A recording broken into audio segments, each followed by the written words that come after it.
Q Review, print speaking to the blind, celebrating 40 years of audio newspaper production. Welcome to this week's edition of the National Podcast, recorded at the Bishop Briggs Media Centre by our amazing volunteers. You can get in touch with us via Facebook, Twitter or Instagram using @CuneReview, that is @CuandReview.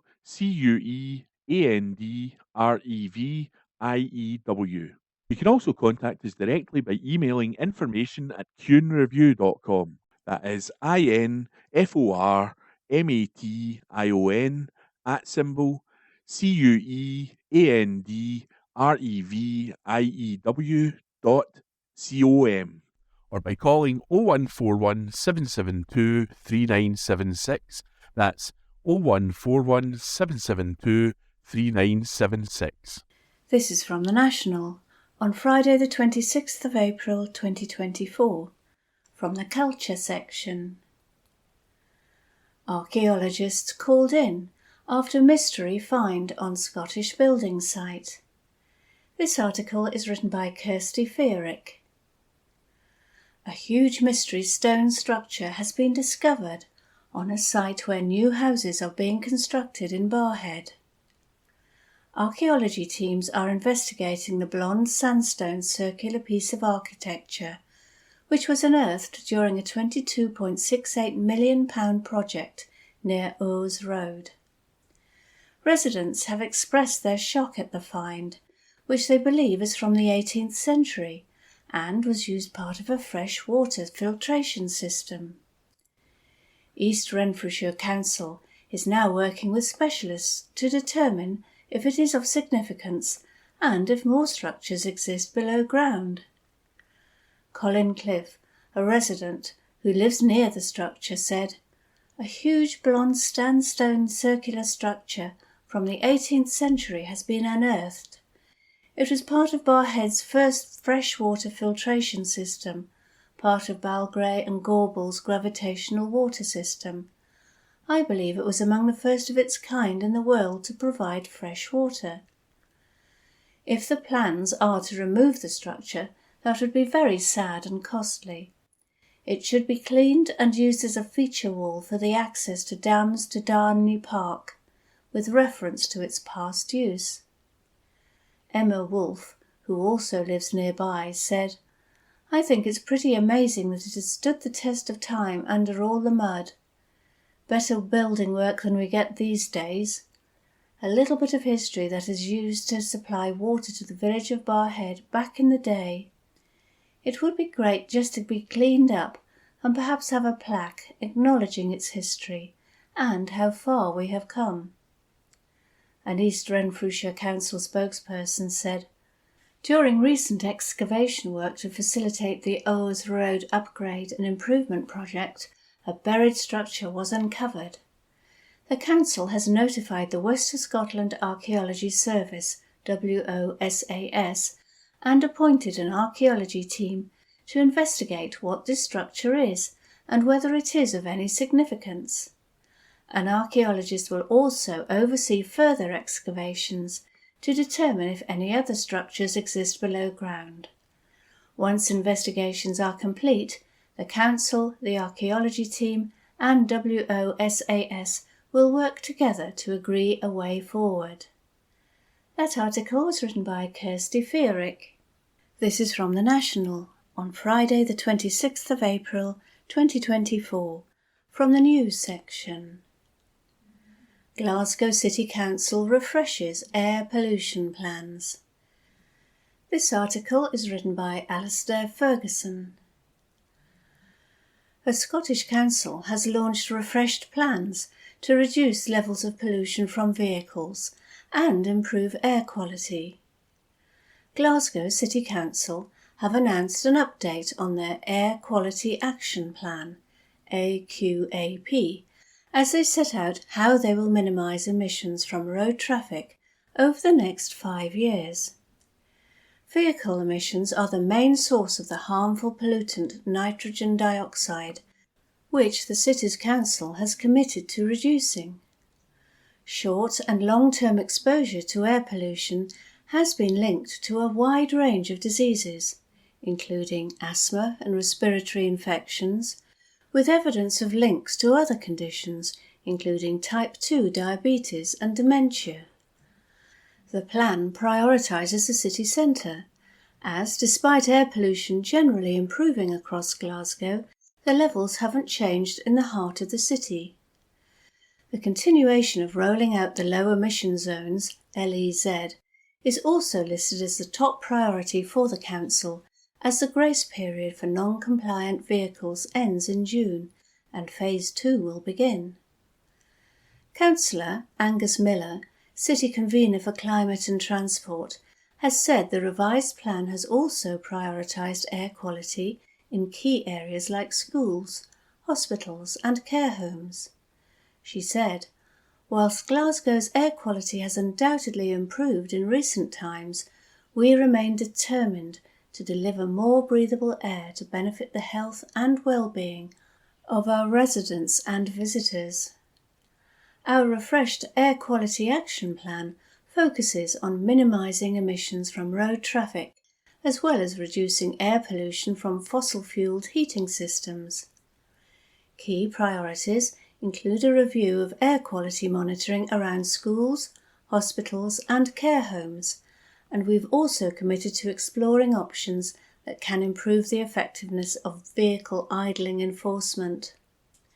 We've also broadened the range of wider air quality actions in the final version of the plan, following public consultation earlier this year. The plan also details support in expanding the active travel network to encourage more people to walk and cycle around the city, as well as supporting the city's fleet of public transport. The Local Heat and Energy Efficiency Strategy, LHEES, was also outlined in the update as being important to the city's goals as they continue to plan a heat network, with heat pumps and updating fabrics used in existing homes to help with heating efficiency. Glasgow's AQAP, which was approved by the City Administration Committee, will now be submitted to the Scottish Government. That article was written by Alastair Ferguson. This is from The National, on Friday the 26th of April 2024, from the comments section. No legal advice needed. UK is complicit in war crimes. This article is written by Richard Leonard, Labour MSP and former Scottish Labour leader. The siege and bombardment of Gaza is illegal. Innocent people are being punished for a crime that they did not commit. The UK government's licensing of UK-based armament firms to sell the tools of this siege and bombardment makes them complicit. We do not need to see a legal opinion to act on this. An immediate ceasefire is required. The arms sales must stop. This is not simply a test of international law, it is a moral and political imperative. And there is an underlying economic context too, which goes beyond the current humanitarian crisis in the Middle East, towards the wider debate about arms sales. Huge profits made from the weapons of war by giant corporations are a disruption to the economy, not a natural part of it. Rising militarization and rearmament cast a long shadow across the lives of millions. It costs jobs rather than creates them. Of course, some people are cashing in. The Financial Times recently calculated that among the biggest corporations which have production facilities in Scotland, stock market valuations have skyrocketed since 2022. The valuation on Thales has jumped by 75%. On BAE Systems it is up by 110%, and on Leonardo it has leapt by 200%. Because of the wholly unequal balance of economic power, this will not benefit the workers. It doesn't have to be this way. The state is not abstract. The actions of the government are not neutral. An incoming government could impose an ethical, transparent and tough arms control licensing system based on civil and human rights and international law. Instead of accelerating so-called defence spending, it could put it in reverse and shift the balance to socially useful jobs and services. The Scottish Government could promote defence diversification and work with unions and employers to plan the economy on a path towards peace. It could withdraw publicly funded grants and loans from companies which are part of the war machine. We could redirect our pension funds. It is my firm belief that peace and disarmament can be won if it is forged from a synthesis of ideas, organisation and movements, both long established and newly emerging. This work has already begun. It requires parliamentary and non-parliamentary action. It will demand those on the left working together on a shared vision of an economy beyond the arms trade, bound together by a renewed determination and unifying principle. And it must start with a stop to British participation in Israeli military operations, the building of the national and international movement for a ceasefire, an end to the Israeli occupation, the return of all hostages, and a recognition of the right to national self-determination. But it must go further, because I believe that all the people in conflict zones across the world want is the chance to live in peace. The sale of arms stands in the way of this. So we must build on the heightened public outrage at what is happening in Gaza and turn that into a movement for change, an unstoppable global movement for peace and disarmament. That article was written by Richard Leonard. This is from The National on Friday the 26th of April 2024, from the news section. Scottish Council fined £100,000 after vulnerable person chokes to death. This article is written by Gregor Young.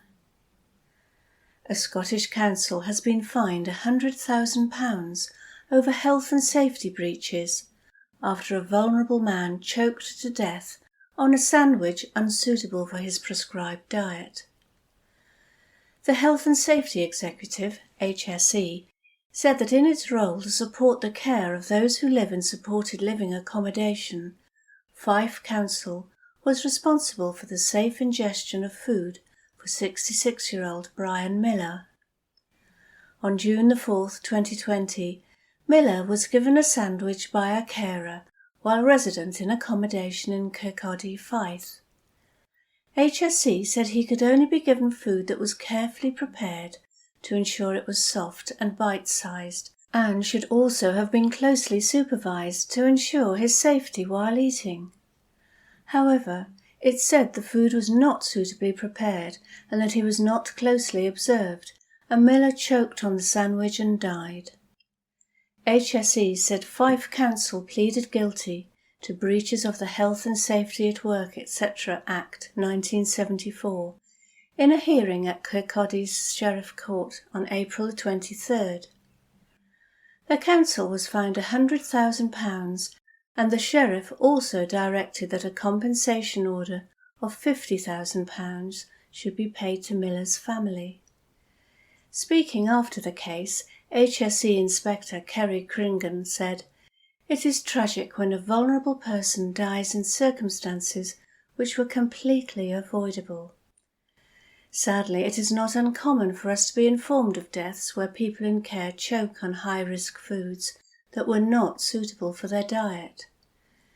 Care providers must be guided by speech and language therapy professionals and then ensure their staff are trained to understand what those recommendations mean. They should be aware that we will not hesitate to take appropriate enforcement action against those who fail to train staff in the importance of following modified texture diets." A spokesperson for Fife Health and Social Care Partnership said, "The loss of Mr. Miller was a tragedy, and we deeply regret the circumstances which led to the incident. We would also like to extend our sympathies and condolences to all who knew and cared for Mr. Miller. We remain committed to continuous service improvement, and in the period since the incident in 2020, the partnership has put a range of measures into place, which includes a comprehensive and ongoing training programme for our staff, and changes to the way we document and share care plans for the people we care for. That article was written by Gregor Young. This is from The National on Friday the 26th of April 2024, from the news section. Scottish Islands face difficult time as key ferry out of action. This article is written by Gregor Young. Scotland's islanders are facing a difficult time, the Transport Secretary has conceded, after ferry operator CalMac confirmed one of its vessels will remain out of service over the peak season. The state owner-operator said the 31-year-old MV Caledonian Isles will not be able to carry passengers over the summer period, as it needs extensive steelwork. Conservative West of Scotland MSP Jamie Green warned that could leave a 40-year-old ferry which is prone to break down instead, covering the popular Arran service. Transport Secretary Fiona Hislop conceded it will be a difficult time, but she insisted Scotland's islands remain open for business despite problems with the ferries. CalMac's ageing fleet has faced reliability issues for some time now, with the firm currently waiting for new ferries being built at the Ferguson Marine Yard on the Clyde to be handed over. Those vessels, the Glen Sannox and Glen Rosa, are, however, some 6 years late and will cost about 3 times the original £97 million price tag. With the Caledonian Isles' return to service now delayed, Green said, "Frustration is an underestimation of the strength of feeling on our islands." He told Hislop Islanders are staring down the barrel of a summer of more chaos on our ferry network. Raising the issue at Holyrood, he asked, "Is it any wonder our islanders are nervous about the forthcoming summer season? Maybe I can give the Cabinet Secretary an opportunity to apologise in advance of the chaos her government is causing." Hislop said she understands that CalMac's announcement that the Caledonian Isles is not expected back in service until August will be frustrating for the community. But, she insisted, there is passenger capacity and public transport options for both Arran and the nearby island of Cumbrae, as she urged bosses at CalMac to make best use of available vessels and provide as much capacity as possible throughout this period of disruption. She stressed both islands remain open for business and added the ferries being built on the Clyde, together with 4 being constructed in Turkey, should be delivered in 2026 to bolster CalMac's services. Hislop told MSPs, "This will be a difficult time, but let's get behind our islands, say they are open for business, and do that with a united voice." That article was written by Gregor Young. This is from The National on Friday the 26th of April 2024, from the news section. Scottish Tories to force no confidence vote in Humza Yousaf. This article is written by Zander Eliards. The Conservatives are to lodge a vote of no confidence in First Minister Humza Yousaf in the Scottish Parliament. Douglas Ross claimed the SNP leader was unfit for office during a fiery clash at FMQs on Thursday, and announced he would be lodging the no-confidence motion. It comes after Humza Yousaf ended the Bute House agreement with the Scottish Greens by removing the party's 2 co-leaders, Lorna Slater and Patrick Harvey, from government. The agreement had formally united the two pro-independence parties in the Scottish Parliament, and without it in place, Yousaf is left leading a minority SNP government.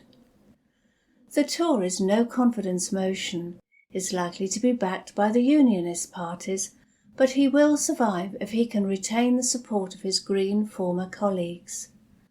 However, that is in question after a brutal statement from the Greens accused Yousaf of an act of political cowardice, selling our future generations to appease the most reactionary forces in the country.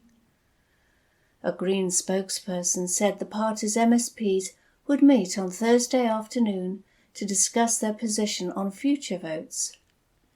After the 2021 Holyrood elections, the SNP had 64 MSPs, tied with the 64 opposition MSPs in the Parliament, after the presiding officer is removed from the total count of 129.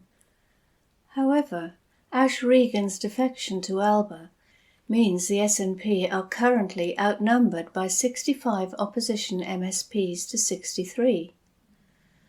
Announcing the Conservatives' motion, Ross told MSPs, "I can confirm today that on behalf of the Scottish Conservatives I am lodging a vote of no confidence in Humza Yousaf. He is a failed First Minister. He is focused on the wrong priorities for Scotland. He has governed in the SNP's interests and not in Scotland's interests. He is unfit for office." Shouldn't this be the end of the road for this weak First Minister? Lodging no confidence motions is something of a hallmark of Ross's Scottish Tory group. Under his leadership, they have lodged motions of no confidence in Nicola Sturgeon, John Sweeney, Lorna Slater, and threatened another on Michael Matheson. Responding, Yousaf challenged the Tories to put their record on the line against the SNPs. The First Minister said, "The Conservatives are nothing if they are not predictable, and here is an opportunity for oppositions to show what they are made of. Do they want to govern in the national interest? Do they want to come together with ideas? Do they want to collaborate? Or are they going to play, as Douglas Ross has demonstrated, political games, and they will be judged very poorly on that? If they want to be judged on the record, let me say it's a record that we and I stand very proud of. The fact that our actions will lift an estimated 100,000 children out of poverty. It's our actions that, of course, have seen the fact that we've removed peak rail fares from our railways. It's our action that has seen a council tax freeze, helping in the midst of a cost of living crisis. So I'll leave it to Douglas Ross to play the political games that he wants to play. And if he wants to put our record and his party's record on the line, let's do that. There's a general election coming this year, and I can guarantee you that the electorate will give the Conservative Party an almighty thumping." That article was written by Zander Eliads. This is from The National on Monday, 29th April 2024, from the News section. Glasgow Kilt Walk raises millions of pounds for charities in Scotland, by Lucy Jackson. Thousands of people took part in the biggest kilt walk to date on Sunday, raising millions of pounds for charities in Scotland. More than 14,000 people went out on the streets of Glasgow to help raise money for 900 Scottish charities. While fundraising remains open for another 2 weeks, the event has already raised at least £2.5 million in donations. Judy Murray and Sir Tom Hunter were among those who were at the start of the walk at Glasgow Green to wave off the 7,500 people who walked 22.6 miles to Moss O'Balach Park at Loch Lomond. Another 4,000 people trekked 14 miles from 3 Queens Square in Clydebank to Balach, and 2,600 people walked 3 miles from Loch Lomond shores to the Kiltwalk village at Mossabalach Park.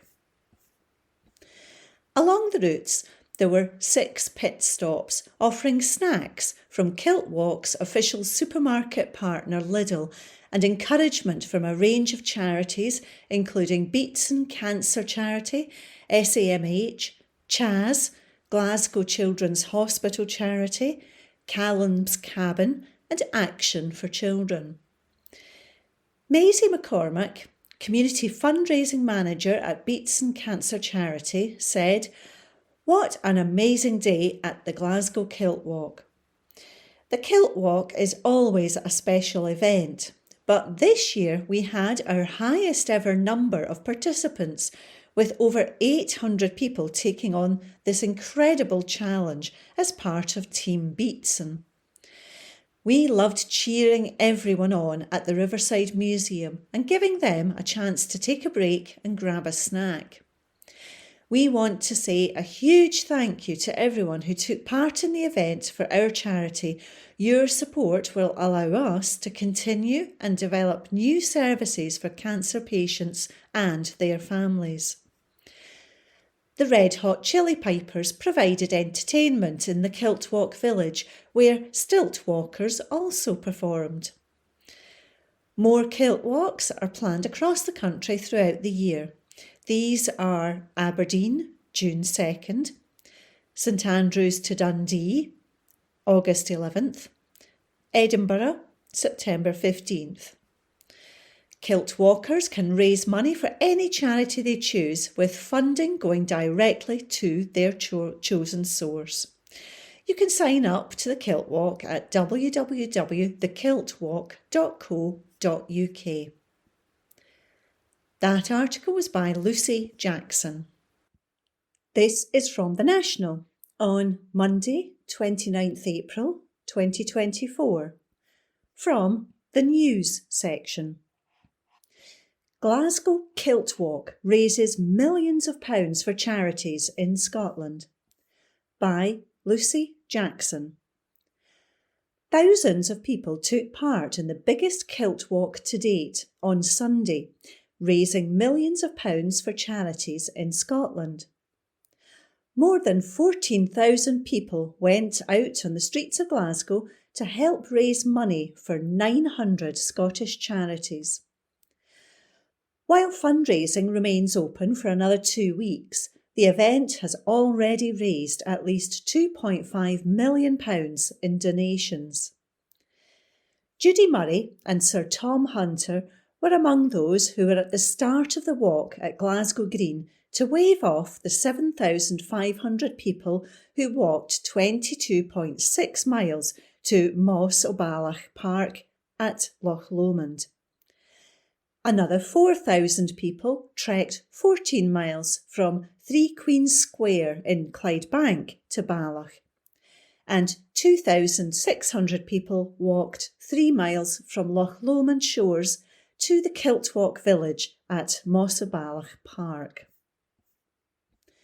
Along the routes, there were 6 pit stops offering snacks from Kiltwalk's official supermarket partner Lidl and encouragement from a range of charities including Beatson Cancer Charity, SAMH, CHAS, Glasgow Children's Hospital Charity, Callum's Cabin and Action for Children. Maisie McCormack, Community Fundraising Manager at Beatson Cancer Charity, said, "What an amazing day at the Glasgow Kilt Walk. The Kilt Walk is always a special event, but this year we had our highest ever number of participants, with over 800 people taking on this incredible challenge as part of Team Beatson. We loved cheering everyone on at the Riverside Museum and giving them a chance to take a break and grab a snack. We want to say a huge thank you to everyone who took part in the event for our charity. Your support will allow us to continue and develop new services for cancer patients and their families." The Red Hot Chili Pipers provided entertainment in the Kilt Walk village, where stilt walkers also performed. More kilt walks are planned across the country throughout the year. These are Aberdeen, June 2nd, St Andrews to Dundee, August 11th, Edinburgh, September 15th. Kilt walkers can raise money for any charity they choose, with funding going directly to their chosen source. You can sign up to the Kilt Walk at www.thekiltwalk.co.uk. That article was by Lucy Jackson. This is from The National on Monday, 29th April 2024, from the Politics section. Scottish Greens issue statement as Humza Yousaf announces resignation. By Adam Robertson. The Scottish Greens have said that the First Minister was right to resign following the collapse of the Bute House Agreement. Humza Yousaf confirmed he would stand down as both First Minister and leader of the SNP, although he will remain in post until a successor is chosen.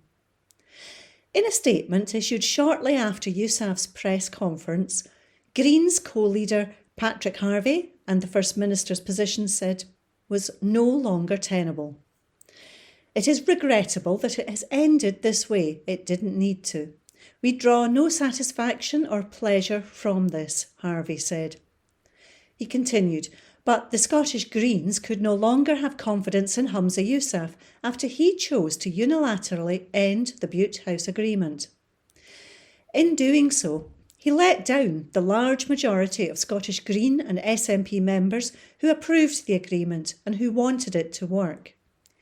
He chose to end a stable majority government and jeopardised the progressive policy programme that both parties had committed to and were working to deliver. It is to his credit that he has taken personal responsibility. Now, though, is the time to return to some stability. The SNP are still the largest party in Parliament by some distance and have the right to form a minority government. The Scottish Greens have a long track record of working constructively from opposition and will do so with any First Minister who shares our progressive values and who can secure our confidence. We know many people will be disappointed by the events of the last week. We are too, but we cannot afford to look backwards.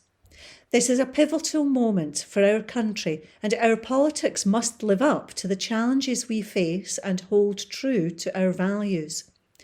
All parties have a responsibility for what happens next and the kind of country we build. The Scottish Greens will play our part, as we always have done. Important work is already underway on a range of issues, from tenants' rights to transforming the way we heat our homes and buildings. It is essential that work continues. We will reflect on what has happened and do everything we can to ensure that people and planet remain at the heart of our politics. Finally, to the next First Minister, trust matters, integrity matters, values matter.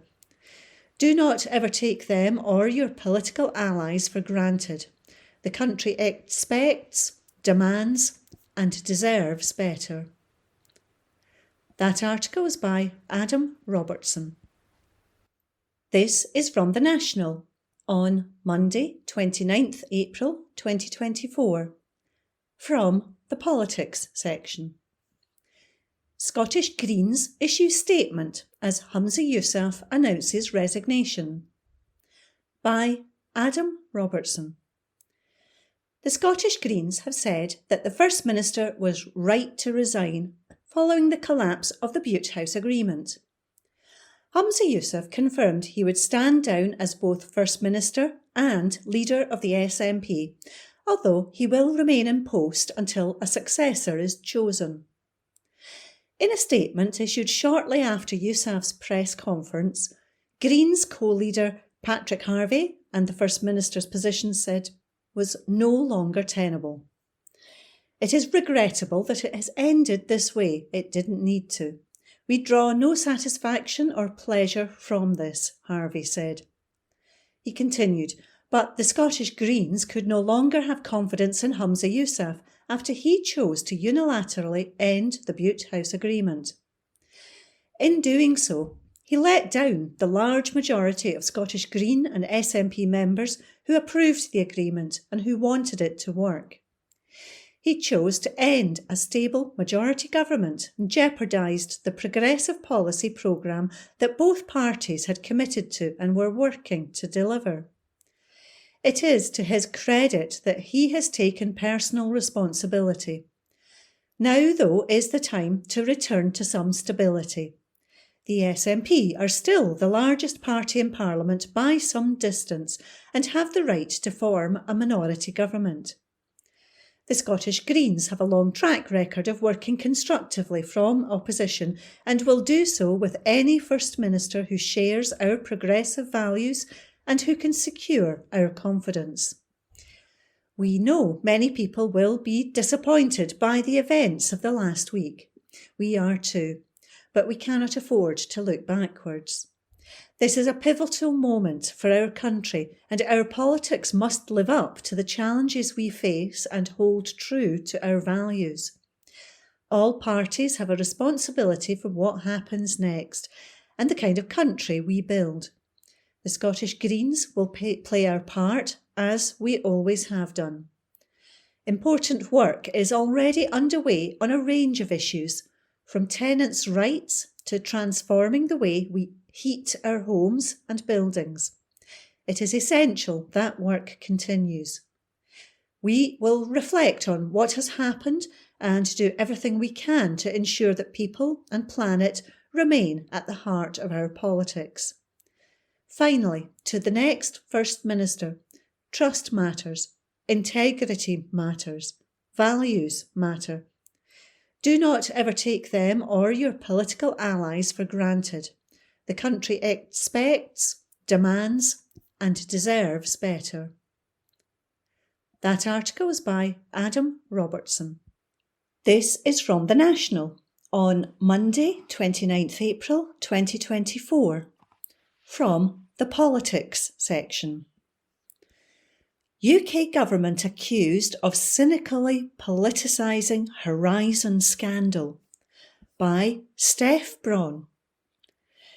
The UK government has been accused of cynically politicising the Post Office Horizon scandal by excluding Scotland from legislation which will exonerate wrongfully convicted sub-postmasters. MPs are set to consider the Post Office Horizon Systems Offences Bill in the House of Commons on Monday, but the legislation has been mired in controversy after the UK government opted to incorporate Northern Ireland into its scope and not Scotland. Both Scotland and Northern Ireland were originally excluded from the bill, but Post Office Minister Kevin Hollinrake claimed last week the recently restored administration in Northern Ireland faced significant and unique challenges.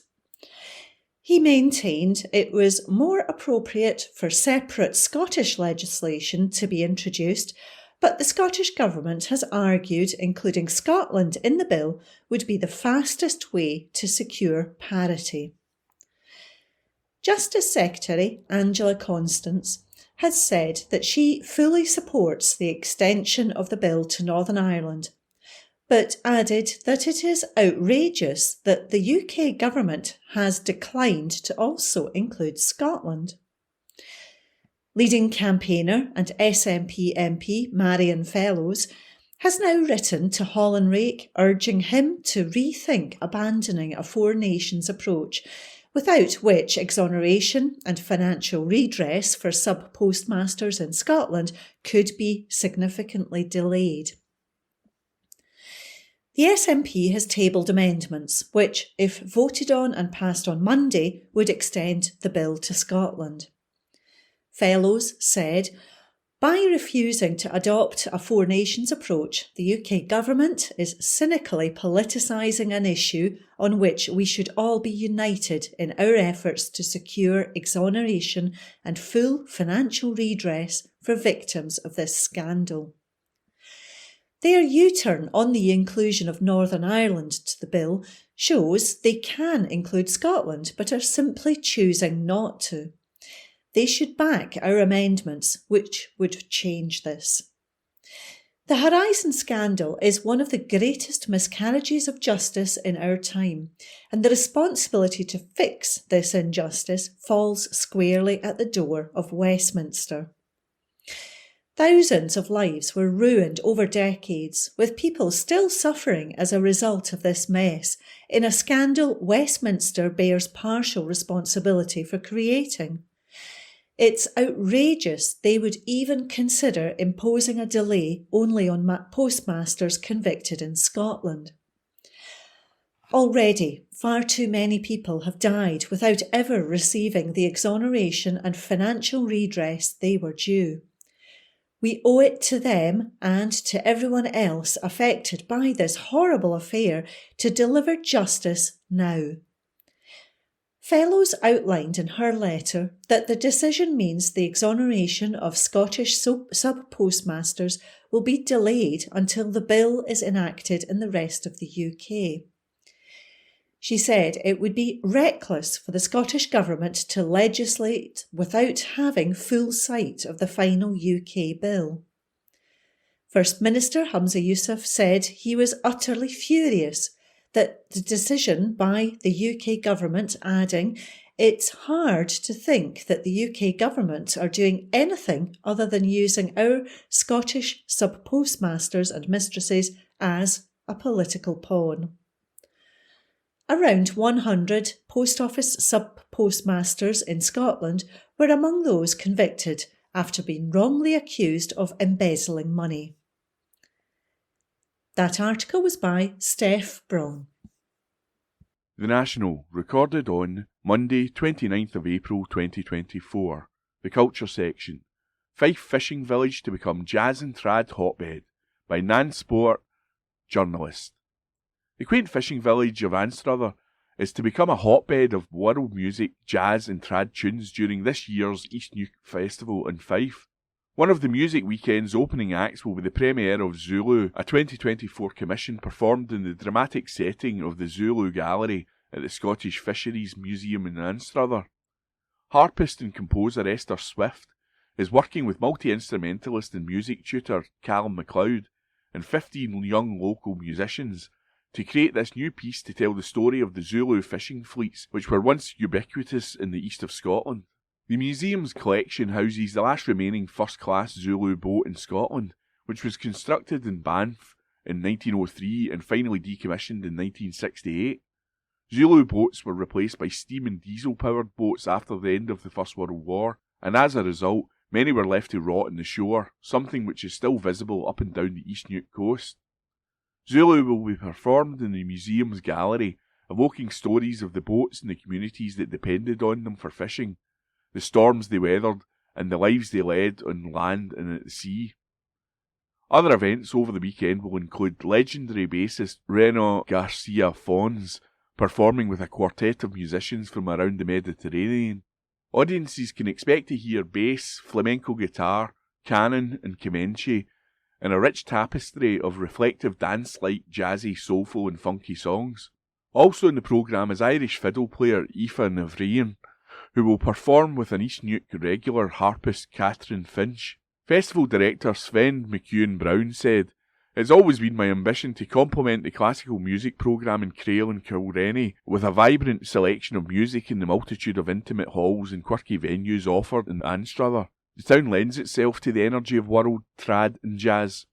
Out with Anstruther, music fans can also enjoy a classical programme of music performed by 3 acclaimed string quartets, the Doric, Pavel Haas, and making their UK debut, Young Scandinavians Opus 13. Also playing will be the Belfiato Quintet, pianists Hisako Kawamura and Boris Giltberg, internationally acclaimed harpist Margaret Call, and recorder virtuoso Stefan Timming. On June 30, broadcaster, musician and composer Neil Brand will accompany an hour of slapstick golf-themed silent films featuring Laurel and Hardy and Chaplin and Keaton, while the Scottish Chamber Orchestra, led by principal conductor Maxim Emelianitchev, will bring the festival to a close with works by Beethoven, Mozart and a Fantasia. The East Neuk Festival runs from June 26 to 30. In the past 20 years, the festival has presented more than 400 events and welcomed more than 3,000 performers and 200,000 people to some of the most unique and intimate venues in East Neuk of Fife. By Nan Sport. The National, recorded on Monday 29th of April 2024. The Culture Section. Review. The Girls of Slender Means adaptation sparks with wit and emotion. By Mark Brown. Muriel Sparks' famous novel, The Girls of Slender Means, commends itself to theatre writers in many ways. The book tells the story of a diverse group of young women thrown together in a London hostel in the immediate aftermath of the Second World War. It is a novel about war trauma, but also solidarity, competition and differences, not least of social class, between its 5 female protagonists. The literary interests and ambitions among the characters, like their passions for fashion, music and nightlife, reflect their desire to escape from, and indeed rise above, the grim realities of a bomb-blasted London. Add to this the catalyst of Nicholas Farrington, an erudite and rebellious poet who carries his anarchist politics with the self-assurance of his bourgeois background, and you have a prose fiction that overflows with dramatic possibilities. This adaptation for the Royal Lyceum Theatre Company, which is written by actor-turned-playwright Gabriel Quigley and directed by Roxana Silbert, identifies the novel's theatrical potential and exploits it with insight, emotion, and not a little amount of wit. The play looks back in time from the offices of Jane Wright, the excellent Molly Weavers, who has graduated from her nascent career in publishing in 1945 to being editor of London fashion magazine Elan in 1963. There it is that Wright is informed that Farrington, who abandoned his earlier revolutionary politics to become a Jesuit missionary, has been killed in Haiti. Wright's memories of Farrington and her group of female friends whisk us back to the summer of 1945. There, the young woman, from poetry teacher Jo, who is played with tremendous pathos by Molly McGrath, to Selena Julia Brown, on impressively glamorous and steely form, are given universally superb performances.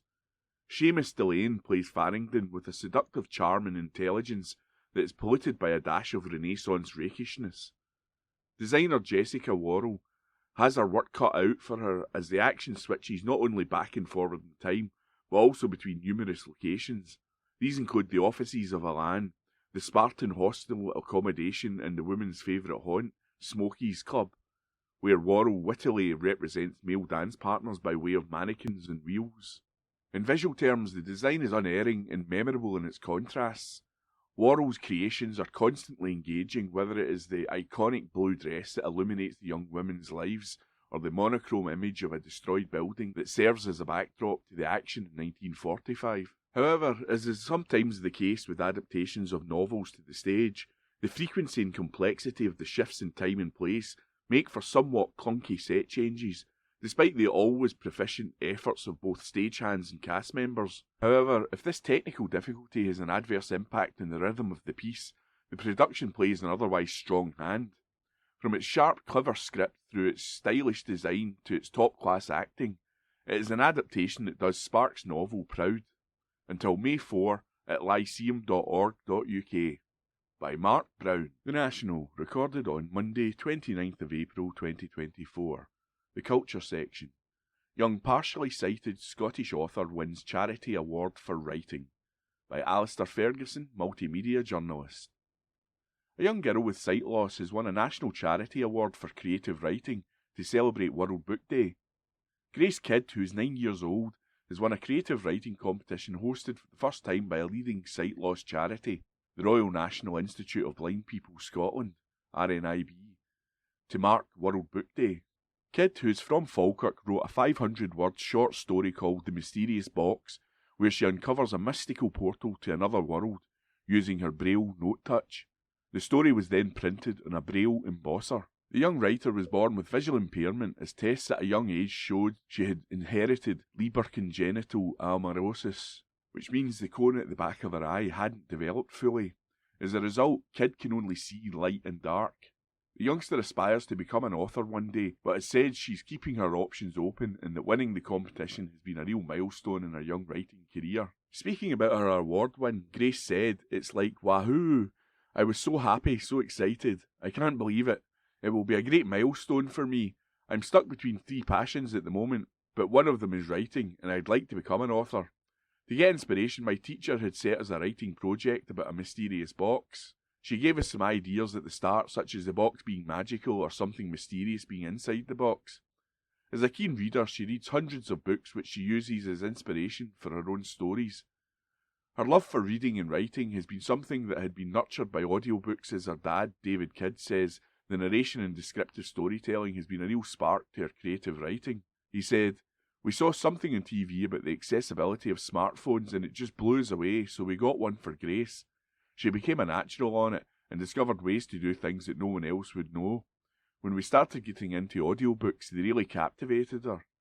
Because she's listened to so many books, and because the narrators have to make them jump off the page and describe something that's not there, they're excellent for children with visual impairment. That's helped Grace to learn to join words together and describe things and develop an excellent vocabulary. Grace winning this competition is fantastic recognition for all her hard work. It takes a lot of effort to make what she does look easy, but she does what she does for the love of it." The competition for young writers was based on RNIB's motto, "See Differently," an aim to celebrate different ways of seeing, beholding and sensing an adventure youngsters have been on. Kid's story was judged from 3 shortlisted entries by multi-award-winning children's author Michael Morpurgo. The prize for winning was a set of signed books from Morpurgo in the format of her choice. Speaking about Kid's win, Morpurgo said, "The story draws you in and keeps you reading, and when it's over, it's not over, and I like that. Bravo the writer. We can't wait to see what she writes next." Asked if she has a message for other children with sight loss, Kid said, "Well, I would say to everyone who's visually impaired, don't give up. You can do things, but just in a different way. Just because you're blind or have any disability, you're unique and you can do whatever your mind is set to do." RNIB offers practical and emotional support to blind and partially sighted people and their families and carers.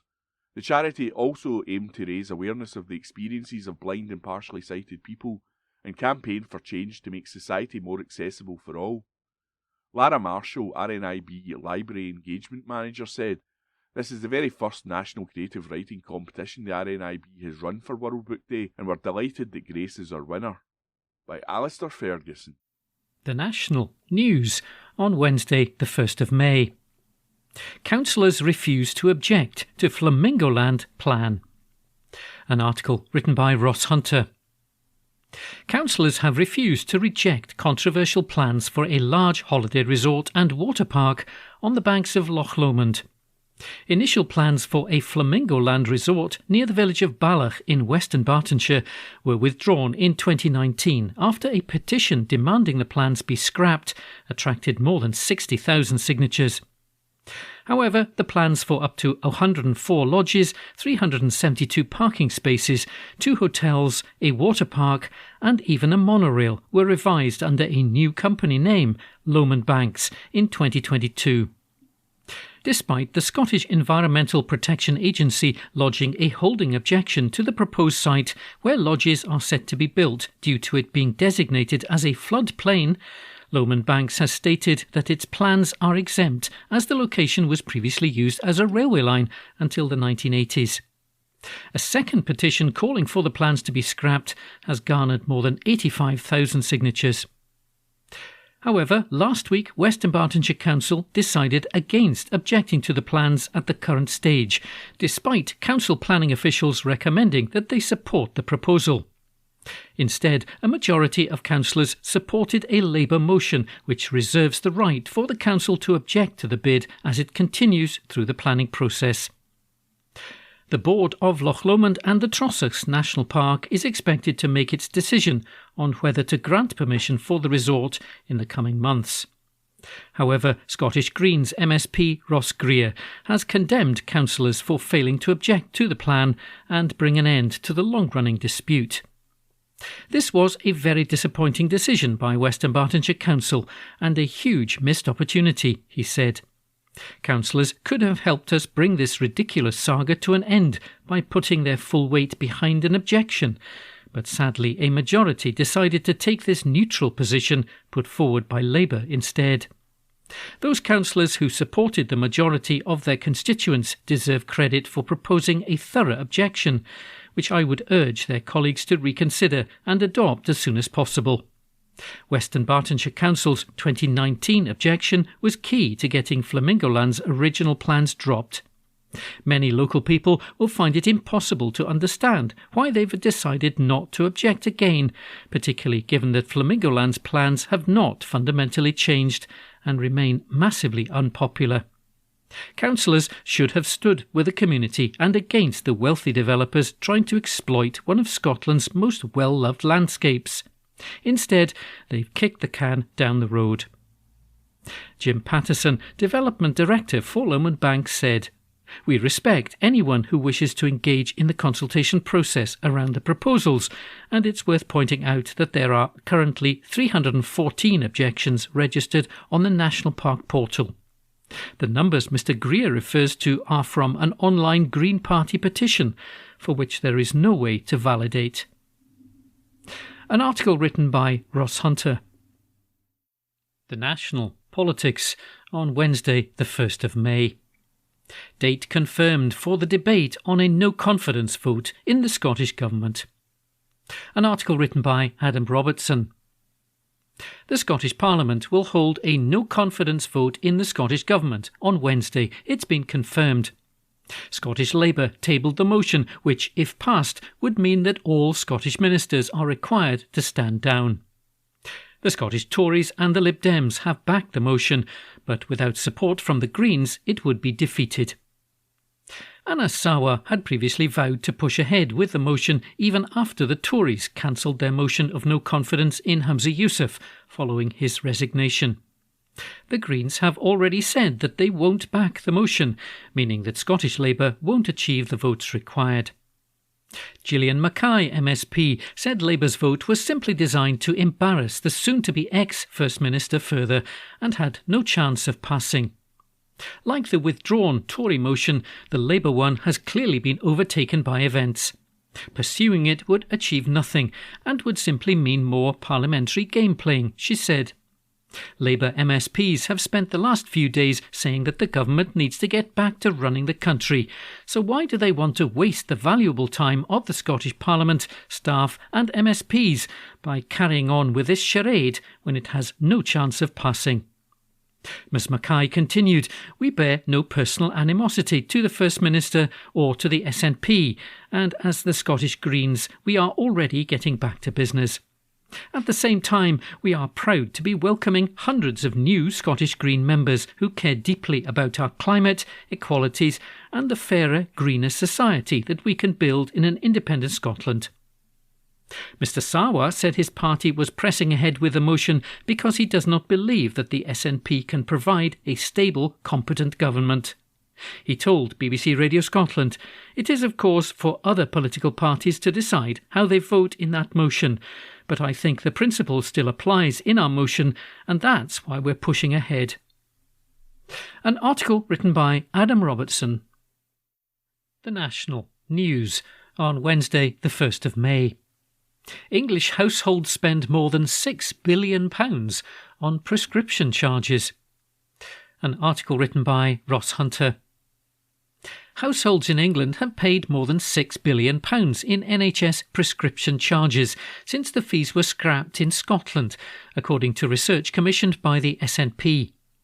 House of Commons Library research found that since 2011, prescription charges in England have generated £6.6 billion in revenues. In England, the cost of prescription payment certificates will rise on May the 1st, going up by 2.6% to £9.90. In Scotland, where prescriptions became free in 2011, the net cost for dispensing items and providing services in 2022-2023 was £1.5 billion.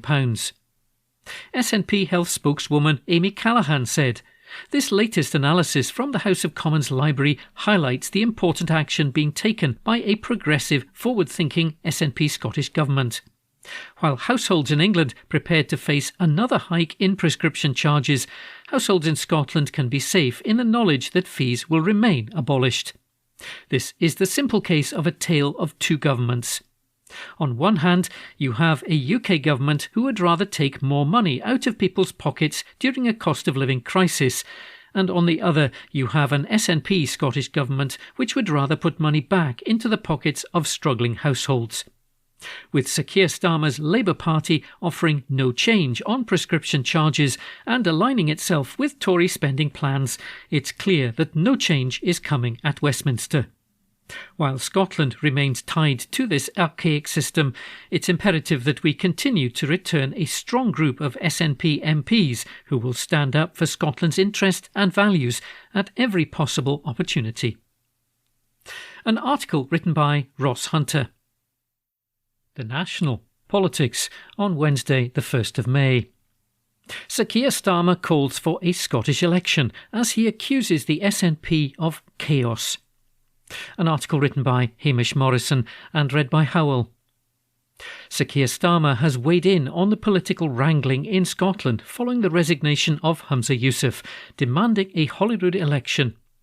Speaking at the retail trade union Usdaws annual conference in Blackpool, he said that Scots should have a vote on the direction the next leader of the SNP should take the country in.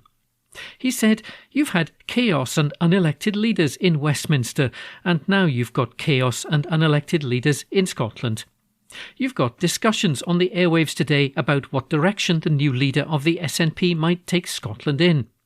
Well, I think the people of Scotland should have a vote on that." Scottish Labour leader Anas Sarwar is also calling for a Scottish Parliament election in the wake of Mr Yousaf's resignation at the start of the week. No election took place in Wales to replace former Welsh Labour Chief and First Minister Mark Drakeford, with Vaughan Gething installed in his place. Mr Sarwar's party will table a confidence motion against the Scottish Government, which seems likely to fail. It remains unclear who will succeed Mr Yousaf as First Minister. Both Kate Forbes and John Swinney have confirmed that they are considering standing, but neither has yet declared for certain. An article written by Hamish Morrison. The National Politics on Wednesday the 1st of May. New polling finds that SNP voters back John Swinney as the next First Minister. A front-page article written by Gregor Young.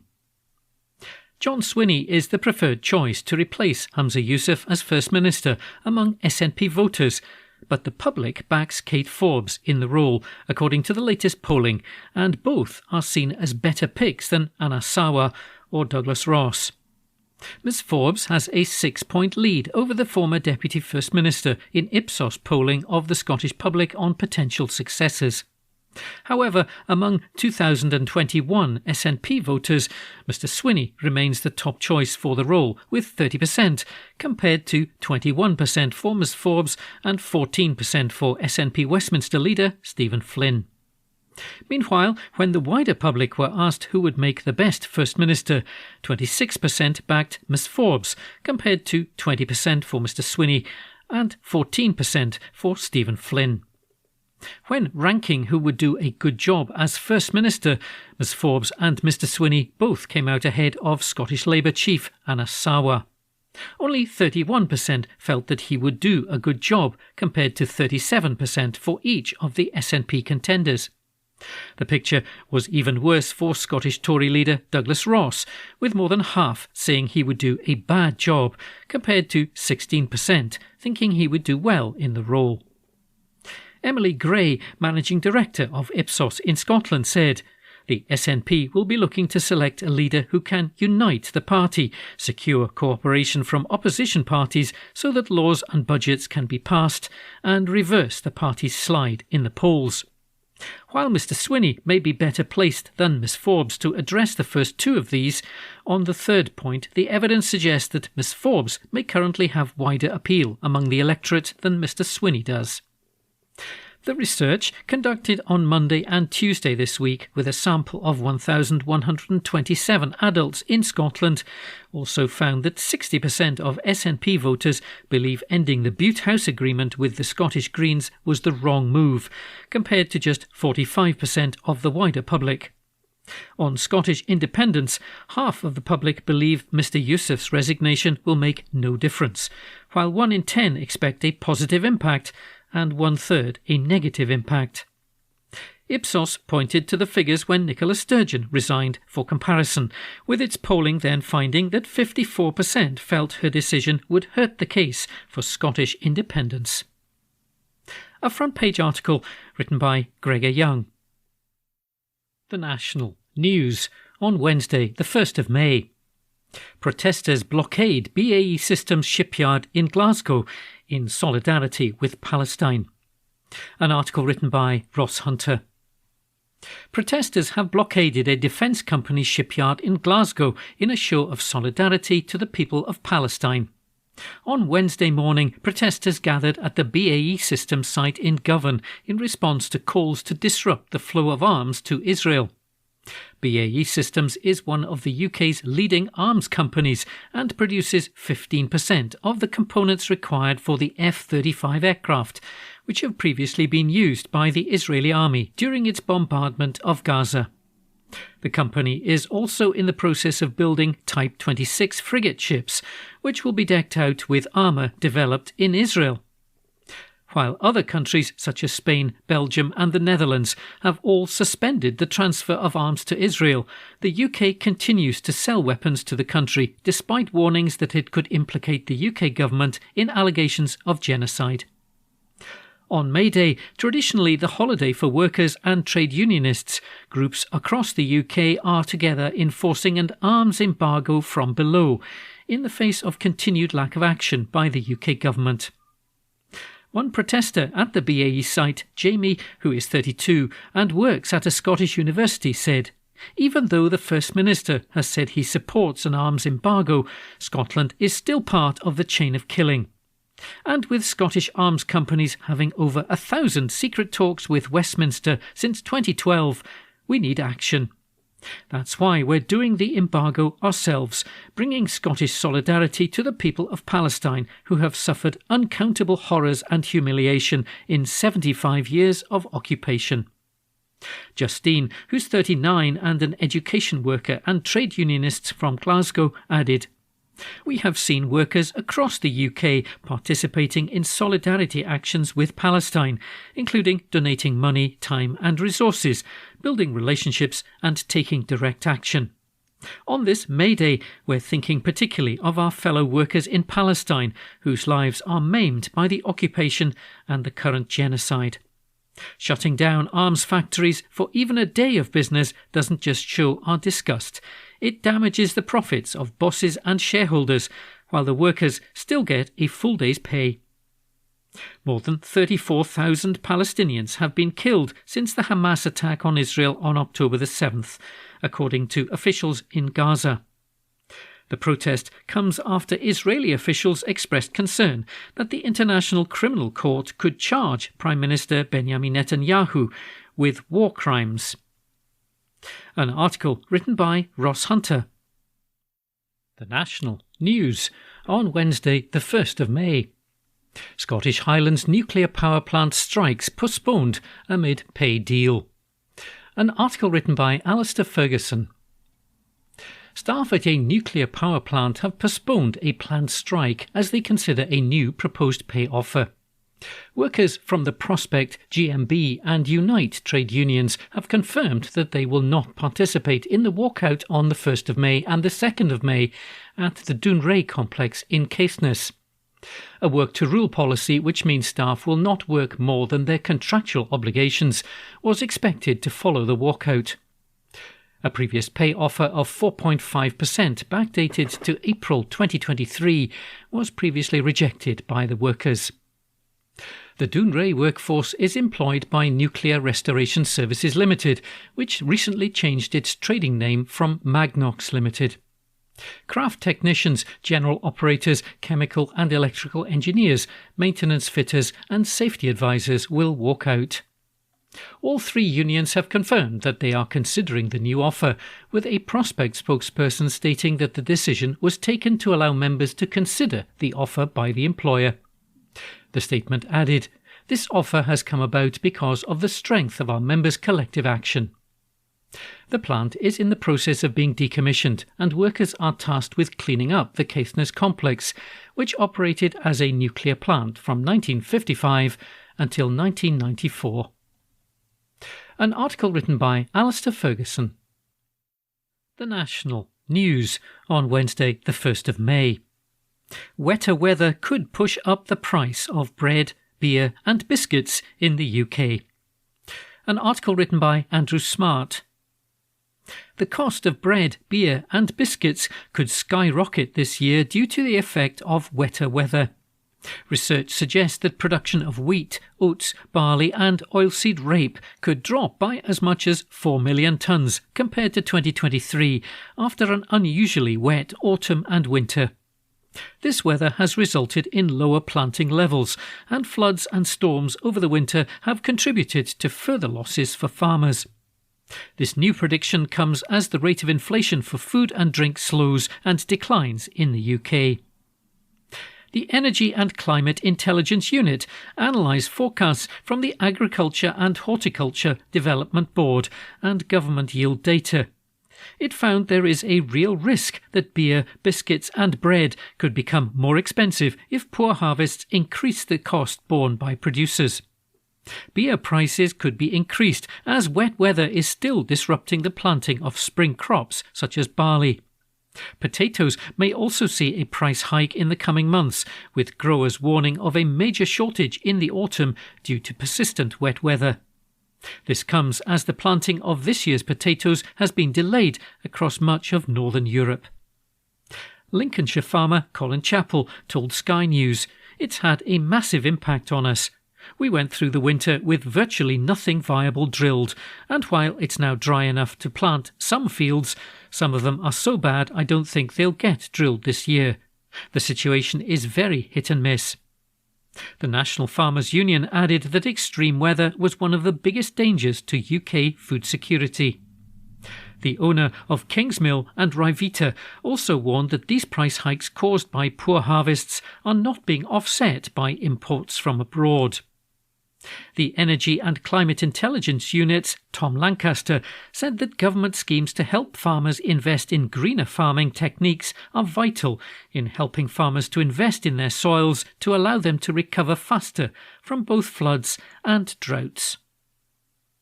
An article written by Andrew Smart. The National News on Wednesday the 1st of May. £80 million investment boost confirmed for hydro station. An article written by Alistair Ferguson. A hydropower station in Argyll and Bute is to receive an £80 million refurbishment. It's been announced. Energy firm Drax has confirmed the investment of £80 million for Croghan Power Station located on the shores of Loch Awe, which is one of just 4 pumped storage hydro facilities in the UK. 2 of the 4 units in the station are to be refurbished, as they were commissioned in 1965 and contain parts including their turbines, which are now more than 50 years old. The investment will increase the energy generating capacity by 40 megawatts, raising the total capacity to 480 megawatts. Dave Dugan MP, the SNP's Energy Security and Net Zero spokesperson, has said the investment is a significant step forward in Scotland's green endeavours to reach net zero emissions. He said this latest investment from Drax underlines how bright Scotland's renewable future is.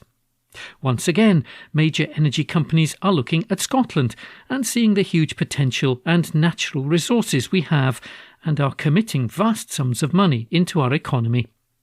With the help of the SNP Scottish Government, Scotland continues to lead the way in the green renewable sector, which will help households in Scotland with their energy bills and support our transition to net zero. However, with Westminster parties failing to show the same level of ambition and using Scotland's vast natural resources to find tax cuts for the rich and fund nuclear power plants in England, we're still in danger of being left behind. Only with the full powers of a normal, independent country can we harness all of Scotland's green, renewable potential and invest the vast sums generated back into Scotland's economy. We have the energy, we just need the power. The news follows the Scottish Government's announcement of investing £3 billion in an offshore floating wind project off the coast of Aberdeenshire earlier in April, which would be Europe's first commercial-scale floating wind development. The funding is expected to generate hundreds of jobs for the North East. An article written by Alistair Ferguson. The National, recorded on Wednesday, 1st of May 2024. The Culture section. Ancient Scottish coin to be sold at auction in London. By Steph Braun, multimedia political journalist. One of the first coins ever struck in Scotland is expected to be sold at a London auction later this week. The coin, which was produced during the reign of David I between 1124 and 1153, will be offered to buyers at Noonan's Mayfair on Thursday, along with a collection of other rare Scottish coins. The centuries-old coin is estimated to be worth between £1,200 and £1,500, with the entire collection expected to fetch between £50,000 and £60,000 in total. The coins were formerly owned by a single anonymous collector. Another collection belonging to the same collector was auctioned at Noonan's earlier this year for over £86,000. Jim Brown, a coin specialist at Noonan's, commented, "We're very pleased to be offering the second part of this single-owner collection of Scottish coins. Part 1 was 100% sold and fetched an overall hammer price of £86,270 when offered at auction in January this year. Other rare coins in the collection include a groat from the reign of Robert II between 1371 and 1390, and another from the reign of James I between 1406 and 1437. The first coin is estimated to be worth between £1,200 and £1,500, with the second thought to be worth between £500 and £700. A balance half-merk from the reign of James VI also features among the collection, dating from 1591, and believed to be worth between £500 and £700. The auction is scheduled to start at 3 p.m. on Thursday. By Steph Braun. The National, recorded on Tuesday, 30th of April 2024. The Culture section. Robin McKelvey, the best tourist spots to visit in Paris. By Robin McKelvey, travel writer. There is something about Paris. There must be, as it's the continental European city I've travelled to most. Grab comfy shoes, as I'm going to share with you some of my favourite sides of the French capital on a 2-day walking tour, as well as tips to make the most out of Paris. You need a decent Parisian boat hole. Earlier this month I stayed at the 25 Hours Hotel Paris Terminus Nord, www.25hourshotels.com/hotels/Paris/Terminus-Nord. A fun escape with art-kissed walls and a brilliant location opposite Gare du Nord, in an area sprucing itself up like London's King's Cross. Doubles start from £100 with a decent breakfast and views of one of Europe's great rail termini. Swirl in funky, playful decor and views from some rooms to the Sacré-Cœur, and it's a winner. Walking fairly flat Paris for me is the best way of exploring, but you can see much more if you combine 2 feet with public transport, especially the RER and Metro rail networks. The tourist office tries to steer you into expensive day tickets, but nab the Navigo Easy card, €2, and top it up with 10 tickets, all in just under €20. I've got a long favourite walk, which I'll split across 2 days, kicking off with an RER ride to the Champ de Mars. Cut one street in from the river to really enjoy those jaw-dropping views of Gustav's Tower. It's currently a mess around the base, with temporary stands being built for this summer's Paris Olympics, so it's worth ascending for the views.